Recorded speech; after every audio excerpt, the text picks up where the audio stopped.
So I wanted to make a comment between two factors in marketing. Number one is speed into the marketplace, and the other is precision with one's marketing material. And obviously there is importance to both. There's importance to speed and volume and amount going into the marketplace, and then there's importance on quality and exact messaging and precision to the brand and that sort of thing. Now, I believe that one is more important than the other. Speed, I believe, and have observed and seen that it is more important than the precision and the making sure that you dot all the I's and cross the T's and everything is perfect as you go into the marketplace. Part of the reason for this is back when I was doing my bachelor's in philosophy, right? The professor gave a topic to write about, and I remember sitting down at the computer.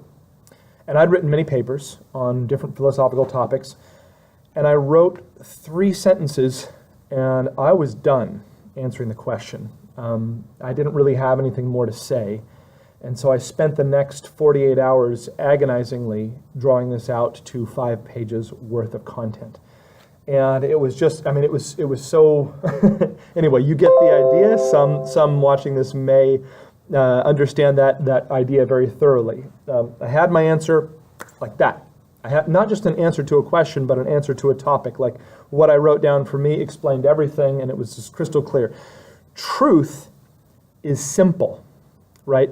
Now, with anything, in communicating it, you can get so simple that it starts to lose meaning, right? Where you go, you're like value and, all of the specific buzzwords that we often see show up in marketing, like passion, right?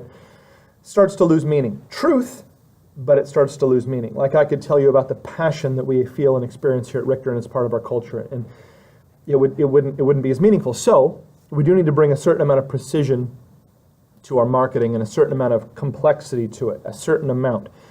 But here's something to consider, right? So when you're taking products or you're creating content to take to the marketplace, there can be too much complexity, and it's built a little bit on feeling like it should be complex, because the game of like taking over the amount of market that your company should have, it can feel like, well, number one, why isn't it already done?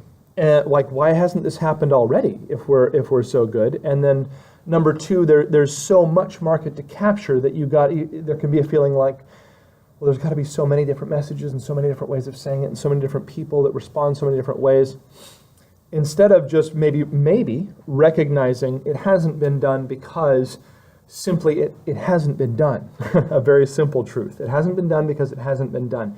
The amount of volume has not been executed into the marketplace with a simple message that also does sell. It also creates desire and want sufficient for people to respond enough, and then pushed out again and pushed out again and pushed out again, and repeated with such velocity and such repetition that the market can respond. If you send out one message a month about your products and services, and that's not going to get response from the market. The amount of repetition that's required these days is it's more than I'm doing, it's more than probably any of us are really doing. There might be a few specific, very special individuals who are doing enough. I mean, you look at like the Gary Vaynerchuks of the world, and there may be, he'd probably say, oh, I'm not doing enough. But anyway, relatively speaking, he's doing a fantastic amount of, that's enough outflow in order to generate response to the market, right? So there's that aspect of things. Now, and especially it's important to consider it when going into how should we say, or should we do, or is it okay to, should we be using HubSpot? Should we be upping our SEO? What sort of video content should we be doing? What sort of scripts should our salespeople have? What exactly should they say? And we can get wrapped up a little bit much into it, right? So, for example, Richter, we have 5 emails that are the tip of the spear of most of our marketing. There's a video, though, of course, we made which goes with each email. Now, we made those emails, I didn't write them. Those emails were written, 6 years ago. and they were tinkered with along the way. We'd use them, boom, we'd hit the marketplace with this message. Simple message with a video, bam, and I mean thousands and thousands and thousands and tens of thousands of emails going out, not to just random lists that we bought, but to lists that we aggregated and actually chose. And we got some response. And not enough response, or the response went down, so tinker, as we go. If we'd like agonized over, let's make sure we have the message right before we send it, is that message on brand? We'd have been dead before we even got started, because that could have been caught up in committee or whatever long since. So the recommendation is just like, if you know what you want to do and how you want to take it to the market, then execute.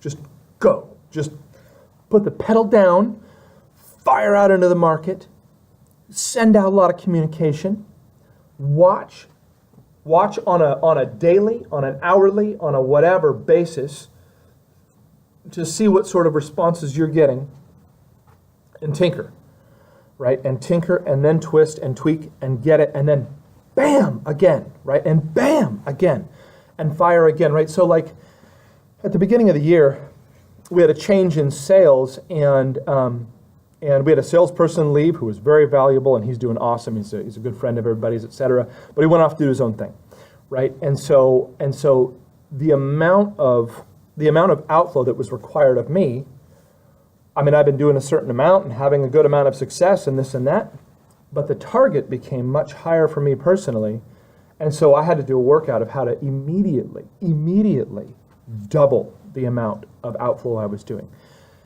And so we did. And then we hired other salespeople and this and that and the other thing, and the stats for this year are up over last year, right? As a result of just like, well, how much outflow does it take?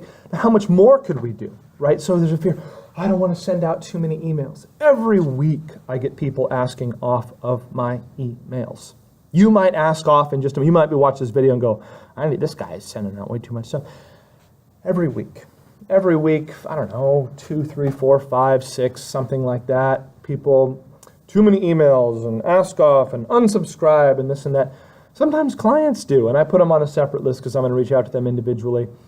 Fine, okay. But the thing is that backing off of that and going, all right, well, we need to obviously tweak message because people are they don't like what we're sending or something like that. That's not it.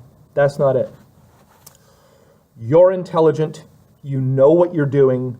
You understand your market. It is the sort of, any sort of backlash you're experiencing is a backlash usually of human nature rather than what you're saying. It's a different, usually much simpler thing that's occurring. So, there's a lot of folks in the world, and we all understand this, can't handle a lot of communication. Okay, cool. Put them on a different list. Once a month for those folks, that's fine. Nothing wrong with it. There's nothing inherently wrong with someone who doesn't want that much communication. But don't you back off how much communication you're sending. So, on that note, like what we're doing here at Richter is creating sequenced series of videos. So this is the kind of thing where it's like a breadcrumb trail, where we build first the value proposition, then we build the more detailed explainer type video, then we build the objection handling video, then we build the case study confidence building material. So it's all sequenced so that it works well both in marketing, drip, drip, drip, drip, drip.